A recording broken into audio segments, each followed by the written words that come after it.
If we decide to do this thing, we can do it successfully. And there's also no doubt in my mind that the whole world hangs in the balance.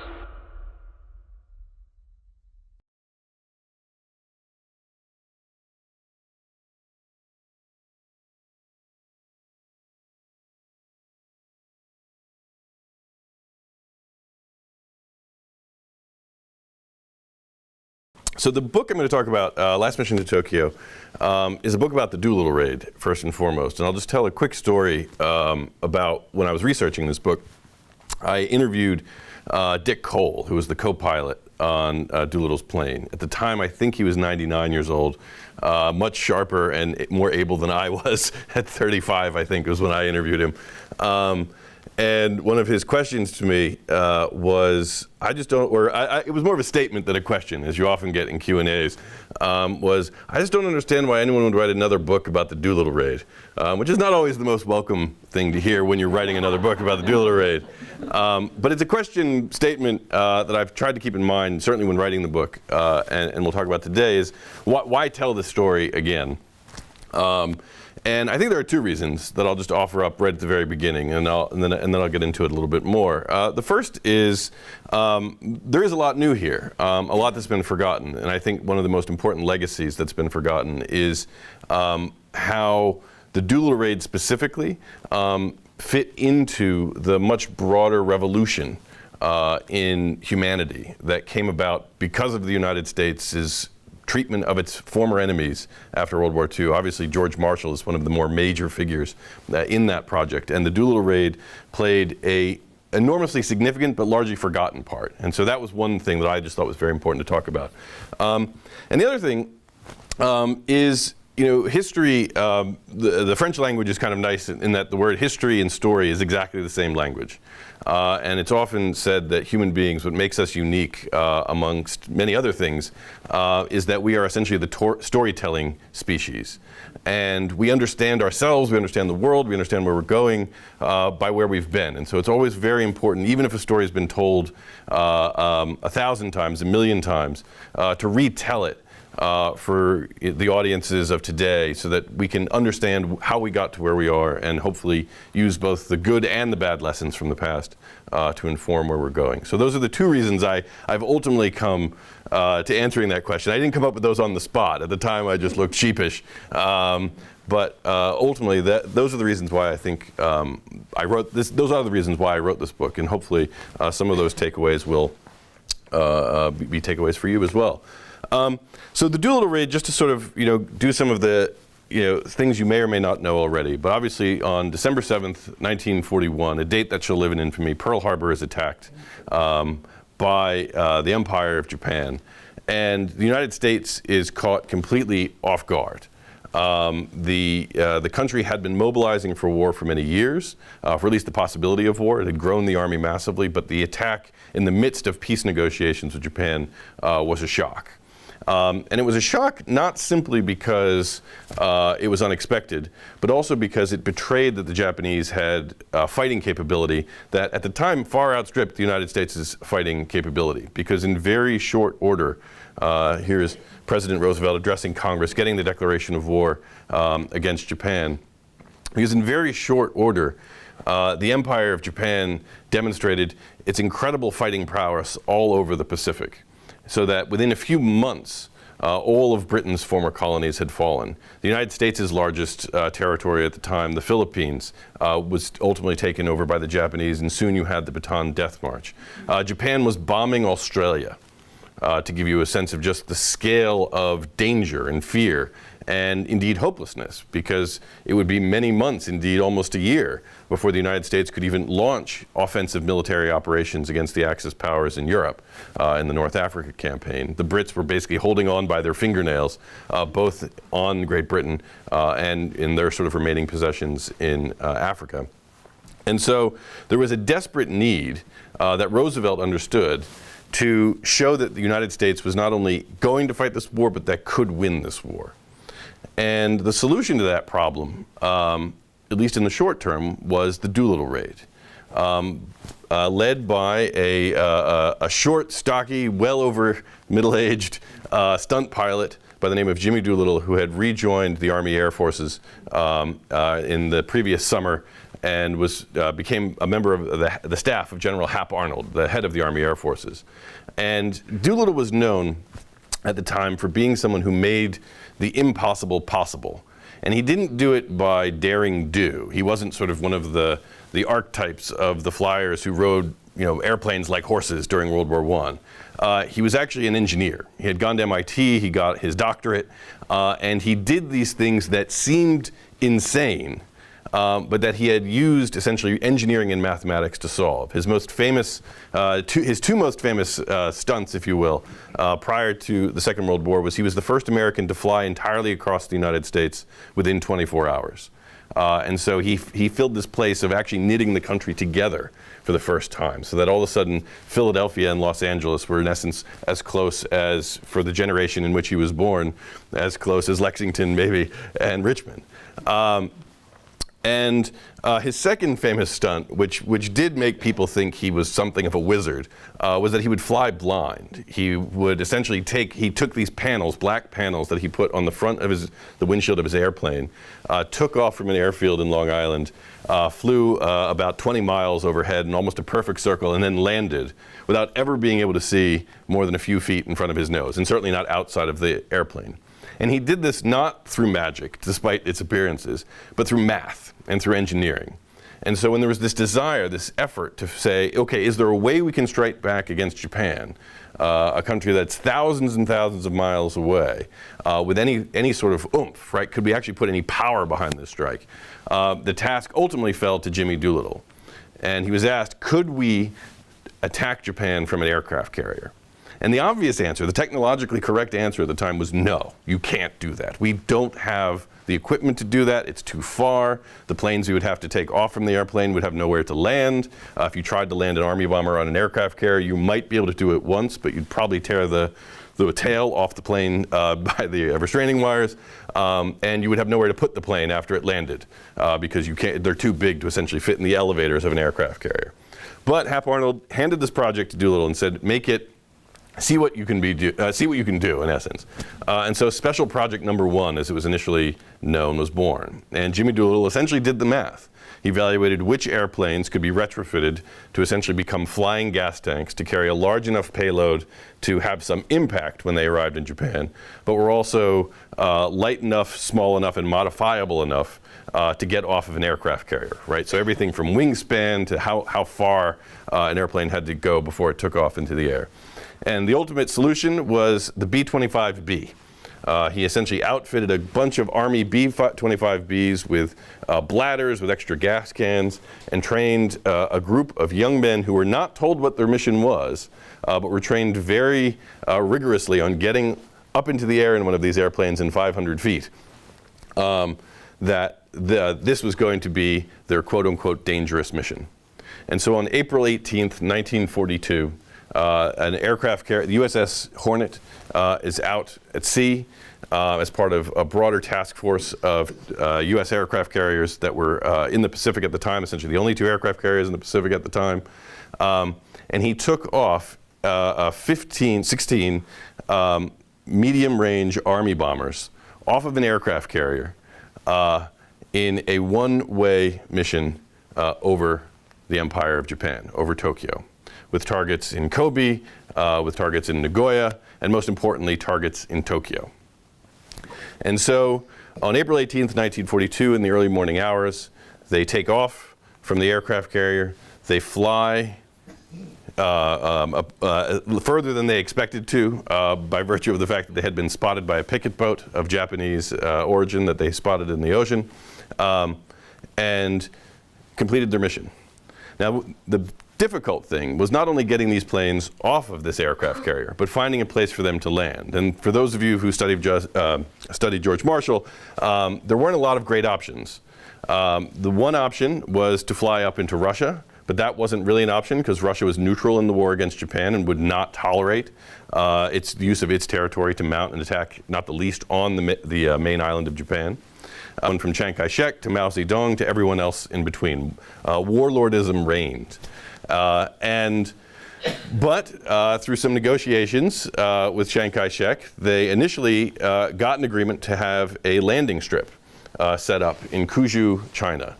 But through one of the discoveries that I was able to sort of add to the literature on this, that was classified heavily at the time, was after agreeing to do this, Chiang Kai-shek reneged on the deal because he wanted to keep the airplanes. And the United States wanted to fly them on to Burma to give to the British.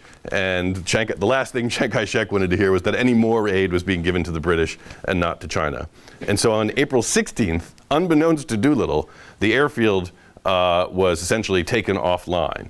And the Doolittle Raiders end up having to all crash land at various points inside of China or off the coast of China. In fact, although one airplane that ends up running out of fuel does end up going to Russia and being interned for another year as prisoners of war.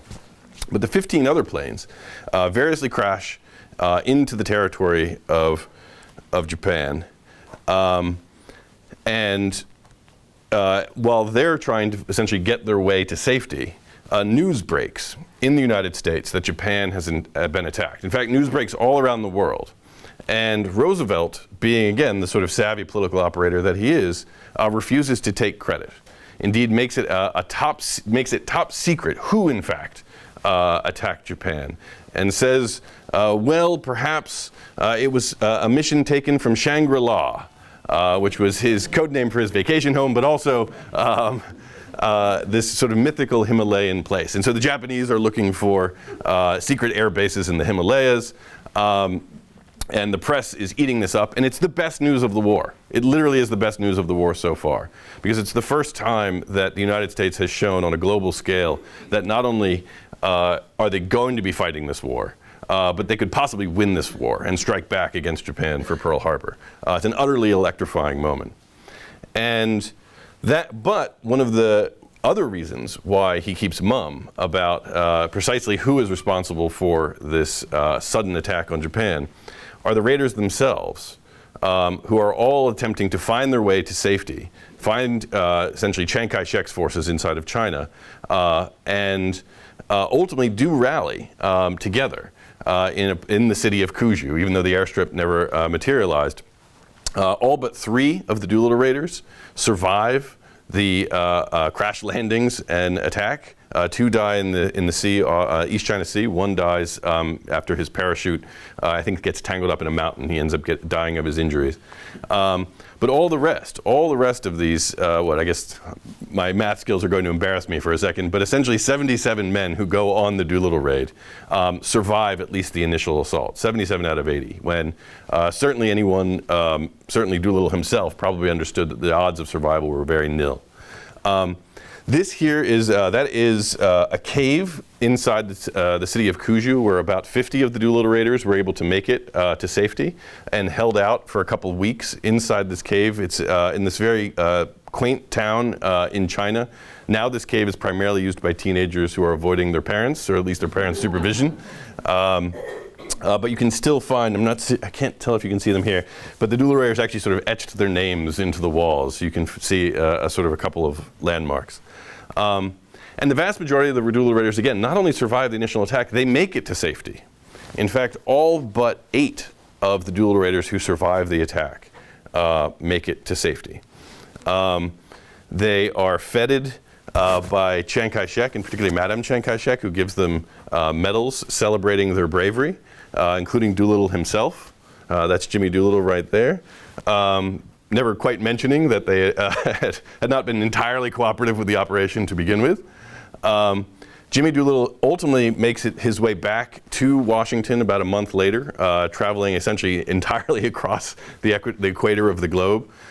He has no good uniforms, and so finds a tailor. It's hard to see in this picture. He finds a tailor in Egypt and describes an army uniform to him, and the tailor sort of gives him this kind of ridiculous looking uniform. And so if you look closely, there are all sorts of strange little features in his uniform. But he is given an absolute hero's welcome when it's announced that he was in fact the leader of this attack on Japan.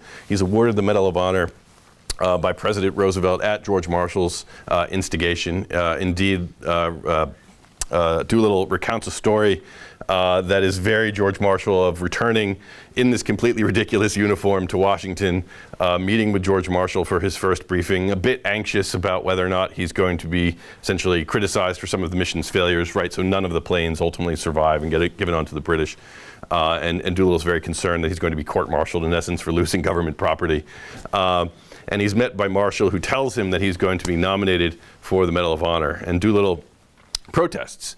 He starts going on this long rant about the fact that the Medal of Honor is being given out too profligately. You know, Charles Lindbergh was given the Medal of Honor, and I don't want to be seen as one of these people who are lowering the standards of the Medal of Honor. And Marshall stops him and says, I recommended you for the Medal of Honor, like towering over him, as you can kind of see.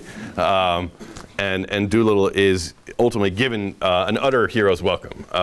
Even the author of Lost Horizon, which is where the name Shangri-La comes from, is interviewed because he's the only person who knows where Shangri-La is. And Doolittle becomes the subject of song, subject of movies, and is profoundly celebrated. And that's the story that most people know of the Doolittle Raid, and certainly that you may have heard if you've read it. It's this utterly triumphant moment. It's the first success of World War II. It has all of the sort of greatest attributes of American ingenuity and pluckiness and risk-taking, all in one. And and I certainly talk about a lot of that in this book. But the story doesn't end there. Because of those 8 men who I mentioned who actually didn't make it to safety. Because they are captured by the Japanese in China. The crews of 2 of the plane, the 6th and the 16th planes off the deck, are captured inside of China by the Japanese. And the Japanese, if you can sort of understand the elation of our reaction to the Doolittle Raid, flip that in reverse, and you can understand the reaction of the Japanese to the Doolittle Raid. This is shocking. Japan had essentially a national mythology of exceptionalism. They believed that they could never and would never be attacked. And it wasn't just mythology. In fact, the only time Japan had even gotten close to being invaded was when Genghis Khan attempted an armada that rivaled the D-Day invasion in terms of an amphibious landing going across the Sea of Japan. And miraculously, a typhoon came ripping through the Sea of Japan, casting Genghis Khan's fleet asunder. And that was the last time that Japan had been under any serious threat from abroad. The name of that typhoon, by the way, was the Divine Wind. The Japanese call it the Divine Wind, which translates to kamikaze, which is where that term comes from. And so Japan had this deep mythology that it was invulnerable to the threats of the outside world. And certainly in 1942, that was not an irrational belief. Physics alone, for the very reasons that Doolittle encountered, protected Japan from nearly every side, certainly as long as Russia wasn't in the war.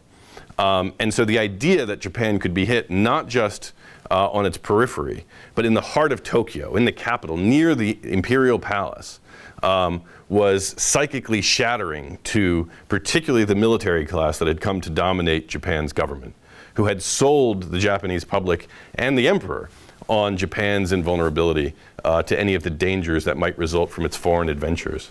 And so, as you might expect, the Japanese reaction to this attack was ruthless. This is a map that I found in Kuju that is a diagram, essentially, of the airfield that had been in Kuju. This was essentially the original target of the Doolittle Raiders, where they were supposed to have tried landed if they could.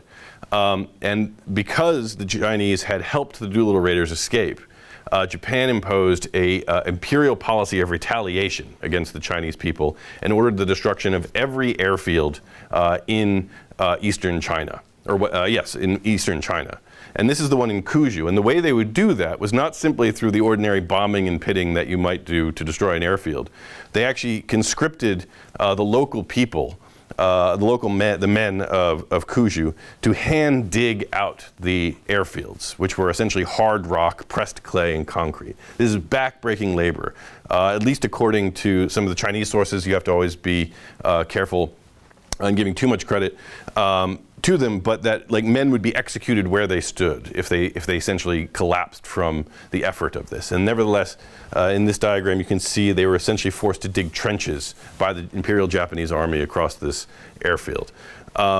There are some estimates. Again, it's very difficult. I just as a proper historian, academic historian, I always want to be careful getting to numbers, because numbers and more can always be a very political thing. But some estimates put the retaliation, the number of individual Chinese who died as a result of their helping the Doolittle Raiders in these retaliatory strikes by Japan in the summer of 1942 is up to 40,000. So a massacre, a real massacre of the Second World War. And as you might expect, the Americans were not spared that. This is a video, a Japanese propaganda video that was made of to various locations that are run by the Kempe Tai. The Kempe Tai is, in essence, you got to be a little careful about making too facile analogies, but sort of the Gestapo or the secret police of Imperial Japan. It's the military police of the Japanese army, but they have an intelligence function, and they're utterly feared and unaccountable. And they're notorious for the use of torture. And so the Doolittle Raiders are subjected to some pretty brutal and severe forms of torture, many of which I'm sure you can imagine or are familiar. Waterboarding, sleep deprivation, being hung by the hands, just ordinary beating. In one account, one of the Doolittle Raiders is made to kneel on the floor with a broomstick behind his knees, and then his thighs are essentially kicked by the guards as he's being questioned in order to essentially wrench his knee joints apart. He's barely able to stand for days after that. And they are brutalized, again, in ways that are very difficult to imagine, but they're also a political problem for the Japanese government.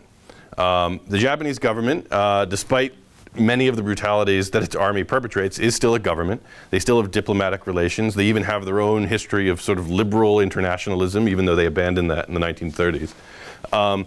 And one of the major concerns of the Allies that they had negotiated with Japan about in December and January of 1941, 1942, was the treatment of prisoners. And Japan essentially agreed in principle to comply with the Geneva Conventions, in principle, that's what they agreed to, in order to not simply sort of demonstrate their international bona fides, don't be so naive, but there are tens of thousands of Japanese citizens all around the world as well. The United States is in the process of interning many citizens of Japan and people of Japanese ancestry inside the United States. And so Japan, and particularly its foreign ministry and the emperor, were concerned that there not be essentially brutal retaliation, at least at the high public level, against the Doolittle Raiders, because otherwise that might trigger reprisals against Japanese citizens who are being held around the world. And so this sets off a debate, though, inside the Japanese government, because like every other government, it's complicated. People have different opinions. And you have hardliners, particularly Hajime I'm not going to pronounce this beautifully, but Hajime Sugiyama, who is the Army Chief of Staff, essentially the head of the Army, which is its own branch of government in the Japanese military system, who's demanding the execution of all of the Doolittle Raiders, saying they essentially have profaned Japan. They have attacked Japanese citizens in Tokyo. The only response that's appropriate is to behead them, or at least execute them as publicly and spectacularly as possible to deter anything like this from ever happening again. But on the other side, you have the foreign ministry. I'm not going to pronounce his name any better, but it's going to Togo, Foreign Minister Togo, who was the one who negotiated with the United States and Great Britain on the treatment of prisoners. And he says, no, we have agreed not to abuse prisoners. We can't just execute them. That's just murder. And that will set off potentially reprisals against Japanese civilians. And this sets off a pretty violent debate inside the Japanese cabinet. And the man who is left to resolve this debate is Hideki Tojo. And despite certainly my growing up thinking of Tojo as sort of just, the sort of Japanese Hitler, he's much more of the, sometimes I describe him as the Japanese John Boehner, right? He's this sort of bureaucratic fellow who's a politician primarily and is attempting to deal with all these competing factions inside of the Japanese government. And so how does he resolve this conflict? On the one hand, you have men who are trying to behead the Doolittle Raiders. On the other, you have the foreign ministry saying, no, they must be treated as prisoners of war. And so how do you resolve that? He asks the lawyers. And so he goes to the lawyers in Japan's war ministry and says, is there a legal way that we can kill them? And the lawyers in the war ministry say, no, you can't. That's illegal. That's obviously illegal. And the message gets sent back to the the message gets sent back to the lawyers that if there's not a legal way found to execute the Doolittle Raiders, the Kempe Tai are just going to do it anyway, and we're going to have a mess on our hands. They're going to try and make it look like they escaped or something. Because not the least, to retaliate, but they had also tortured these men. And there was a strict policy of not revealing torture, not essentially admitting the use of torture, and essentially executing anyone who was tortured as a way of ensuring they never told their story. And so the lawyers, they put on an extra pot of tea and have to figure out this problem. And they say, wait, what if we try them as war criminals? If we try them as war criminals and accuse them of war crimes, then we can execute them as a punishment for having committed war crimes. And so this gets sent back up the chain of command. Tojo says, I love it. And they ultimately have to decide, okay, well, how are we going to do this? And so they end up sending them back to Shanghai, which was one of the original places where they were held when they were captured in China, and indeed where they were tortured. And they don't have a law on the books to prosecute them, so they come up with an ex post facto law called the Enemy Airmen's Law of 1942, which makes it essentially illegal to bomb Japan or bomb Japanese civilians. But then the lawyers in Shanghai say, well, we need to have evidence that they bombed civilians in Japan, and we don't have that. But where do you get your evidence? From the Kempe Tai. And they say, well, actually, wouldn't you know it, we have confessions. They all confessed. And they have these transcripted confessions of all the Doolittle Raiders confessing to seeing children in schools and to firebombing civilian areas in order to terrorize the civilians in Japan. And so in August 1942, in a secret courtroom in Shanghai, the Japanese 13th Army conducts a trial of the Doolittle Raiders. The trial, depending on who you ask, lasts anywhere from about half an hour to an hour. They're convicted on all counts. The only sentence available under this new ex post facto law is death, and so they're all sentenced to death. This goes back to Tokyo in September of 1942. The war has changed at this point because one of the sort of consequences of these punitive operations in China and in the sort of effort to prevent the Doolittle Raid from ever happening again was the failed attack at Midway, which ends up being devastating to Japan's military dominance or naval dominance in the Pacific. There are a number of other just strategically disastrous decisions that get made in direct response to the Doolittle Raid that I'm happy to talk about in the Q&A if those are interesting to you. And so there is an effort to potentially keep some hostages. And so this goes up to the emperor. Hideki Tojo again negotiates a compromise where 3 of the Doolittle Raiders, the 2 pilots and the gunner from one of the planes, are executed. And the remaining 5 are held under special conditions. And so this is where the 3 Doolittle Raiders were executed in Shanghai. It's a place called Qiangwan, which is a suburb about an hour north of Shanghai. And you can't quite tell from here, but this is a golf course over there. And so people on the scene at the time would describe essentially the golf balls sort of being around, just on the, like sort of errant golf balls sort of being around on the execution field the day of the execution. The 3 Doolittle Raiders are tied to wooden crosses. They're shot through the head. Their bodies are incinerated, put in under false names at a crematorium in downtown Shanghai. And the other 5 raiders essentially disappear into the Japanese prison system, enemy prison system inside of China for the remainder of the war. Little is known about this. The Japanese government tells the United States government that the Doolittle Raiders were severely punished for their crimes, but refuses to give any other details and essentially classifies all of the other information that might be relevant to the Doolittle Raiders. The United States knows this for a few months, but then publicly releases this on the 1-year anniversary of the Doolittle Raid. That the Doolittle Raiders had in fact been essentially murdered by the Japanese government. This sets off a wave of demands for revenge, as you might expect. There are members of Congress who say, well, we're not going to be taking any more Japanese prisoners after that. But the Roosevelt administration does a very peculiar thing. It stays the hand of vengeance, as they say. And he says, no, we're not going to act indiscriminately against the Japanese. We're going to hold those who are responsible for the mistreatment and murder of the Doolittle Raiders personally responsible as criminals.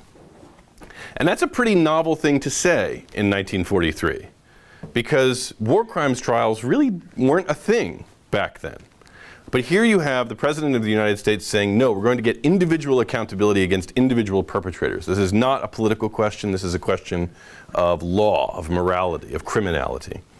The fate of the Doolittle Raiders becomes a rallying point for keeping Americans to sort of remind and revive in Americans the anger that followed Pearl Harbor. The war is obviously going on a very long time. There's an effort to have progress.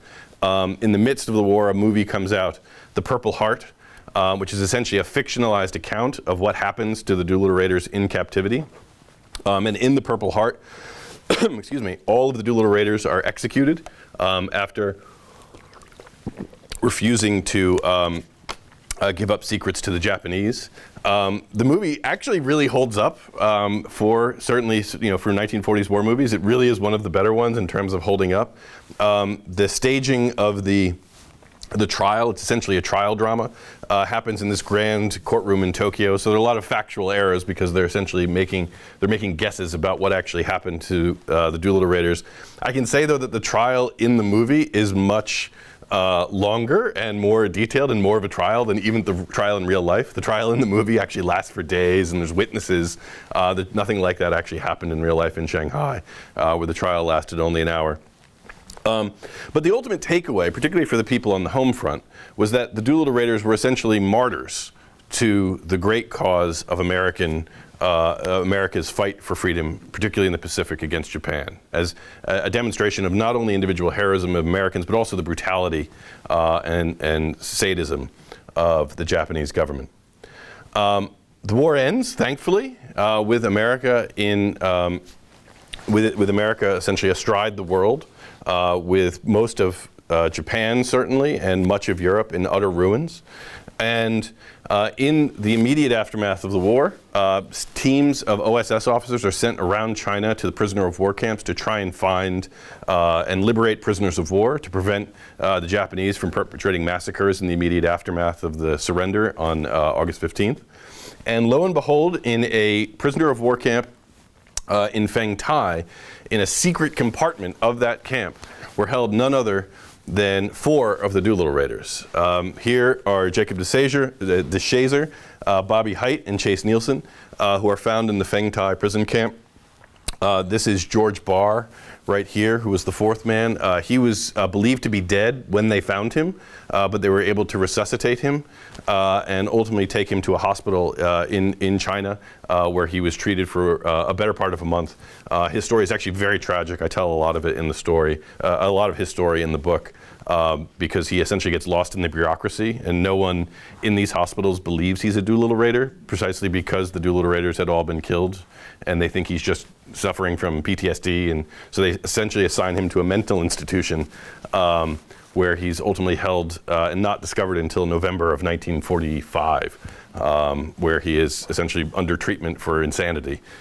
Jimmy Doolittle is actually the one who comes into the hospital and shakes his hand, and it's this sort of crazy moment, because at this time Jimmy Doolittle is probably one of the most recognizable faces of the war. And so with these 4 men, with their survival, there are renewed calls, there's a renewed interest in this promise that FDR had made in 1943 to find those who were responsible accountable. Because not only do we have the 3 Doolittle Raiders, we have them now telling their stories, the true story of the Purple Heart, which ends up in newspapers around the country. And there's a decision to be made. What do we do? How do we find justice for the Doolittle Raiders? And the answer ultimately falls to some lawyers, some American lawyers this time, who were stationed in China, By all accounts, they had fairly boring day jobs, mostly accounting for property or dealing with service members who got into some form of trouble by stealing or getting into a bar fight. And they're given the task, they're given the folder from the investigators who had interviewed the Doolittle Raiders when they were rescued in China, and say, who's responsible for this? How do you find accountability for the Doolittle Raiders? And here are the two lawyers, John Hendren and Robert Dwyer.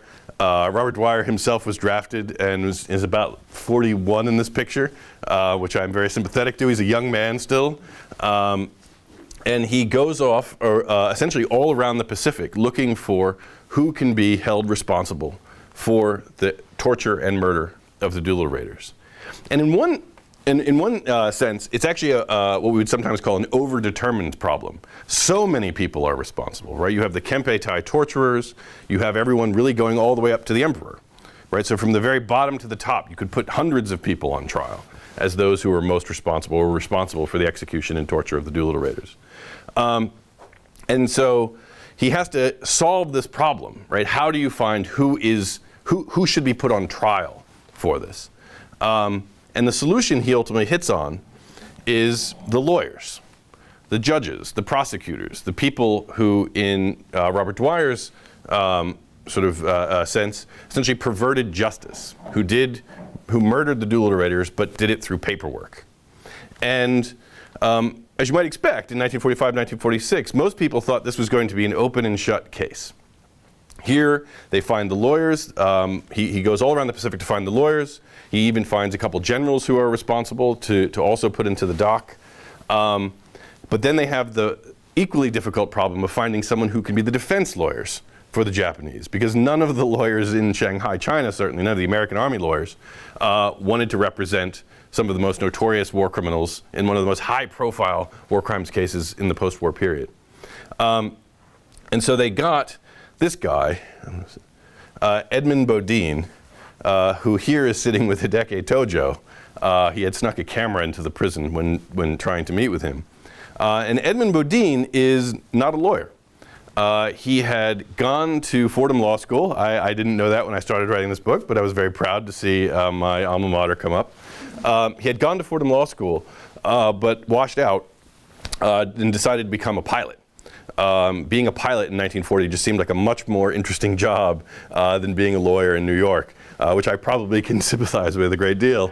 But on his transcript, on his essentially personnel record, they didn't note that he had never graduated. They just noted that he had had law school. And so they asked him if he'd be at all willing to be the defense lawyer for the Japanese. Now, he had been a combat pilot. He had actually flown liaison flights in China, which are these incredibly dangerous commando missions, in essence, in the last period of the war. And certainly, I doubt would have done it, except for a young woman by the name of Elizaveta Snigersky, who was the Russian concierge at the barracks, or it was a hotel actually, the Broadway Mansions Hotel, which had been repurposed as the barracks for army officers in Shanghai. And he was in love with her. He had no reason to be in China anymore, and so he needed one. And so this was essentially his ticket to stay with his girlfriend in Shanghai. His girlfriend, who, by the way, was also a significant love interest for this guy here, who attempted to try and marry her, I think, on at least one occasion. And so he gets the portfolio and the job of putting on a defense for the Japanese. And in March and April of 1946, one of the highest profile war crimes trials to occur in the immediate aftermath of the war. This is while the Nuremberg Tribunal is ongoing. The Tokyo Tribunal has not yet started. Begins in a courtroom, essentially a fashioned courtroom in the Ward Road Jail in Shanghai. And here you have Sotojiro Tatsuta, who was the executioner of the Doolittle Raiders. Here you have two of the lawyers, and there General Sawada, who was the general in command of the 13th Army at the time of the Doolittle Raiders' execution. The trial goes on for weeks. Unlike the Doolittle Raiders trial, which only goes on for an hour, the trial in Shanghai goes on for weeks. Chase Nielsen comes back. He's one of the Doolittle Raiders. He comes back as the star witness and submits to cross-examination by Edmund Bodine, this pilot turned lawyer. And what I'll say, just to sort of, this is all basically like the last section of the book, so maybe I'll just leave this as a cliffhanger and I'll answer any of your questions, obviously, honestly, too. It's just history. But the trial turns out in ways that no one would have expected, certainly in 1946. One of the most remarkable things to me, certainly when I first read the transcript of the trial and ultimately decided to write the book, was how much of a defense Bodine actually puts on. I think certainly when they gave a pilot the job, I think everyone assumed he would just stand there in his pretty uniform and make it look good for the cameras. And that's not what he did. He actually grabbed the ball and he ran with it, to the great consternation of both the prosecutors and politicians back here in the United States. He becomes quite hated in the course of doing this, but he does ultimately what I would call the right thing. And there were a lot of war crimes trials after the Second World War. There's two fairly infamous ones to come out of the Philippines where Douglas MacArthur in essence framed guilty men through fairly shoddy prosecutions that were very outcome oriented. One was the case of General Yamashita, another of General Homa for responsibility for the Bataan Death March and the Battle of Manila, respectively. Neither people you would want to take home for dinner, both of whom probably got what they deserved, but to say these were fair trials, I think, would be do damage to the word fair and trial. General Yamashita, just to give you one point of reference, was convicted and sentenced to death on December 7th, 1946, right? Because General MacArthur knew how to sell something. And so what made this trial particularly interesting to me, and I think worth writing about, was it's the first fair trial. Particularly in the Pacific, to occur, because there's not only an effort to give justice to these individual defendants, to treat them as individuals, right? Not just defeated enemies, but as individuals, and a real examination of what their individual culpability was. But the trial itself becomes the trial of a trial, where since the prosecutors ended up charging the lawyers, there's this question that looms over the entire case that they essentially have to answer. Is what is a fair trial? What is justice? And these really get grappled with in a real way in this, again, out-of-the-way courtroom in Shanghai in 1946. And so I will spare you the end, just so that it doesn't, so that you can read to the end and hopefully find it engaging and interesting. But the verdict surprised lots of people, and there were calls up and down for people to be tried for incompetence and for the trial to be redone. But it was a stunning verdict in a stunning case that really, I think, lives on to this day, even though almost nobody had ever heard of this trial until I wrote this book, to be perfectly frank. I was working in the Defense Department at the time, and I had heard a rumor about a case involving waterboarding, and that was obviously very relevant during the Bush administration, so we wanted to examine that. And so we sent a young Marine lieutenant to the National Archives to find the transcript of this trial that someone had mentioned that involved torture and waterboarding. And it was this trial.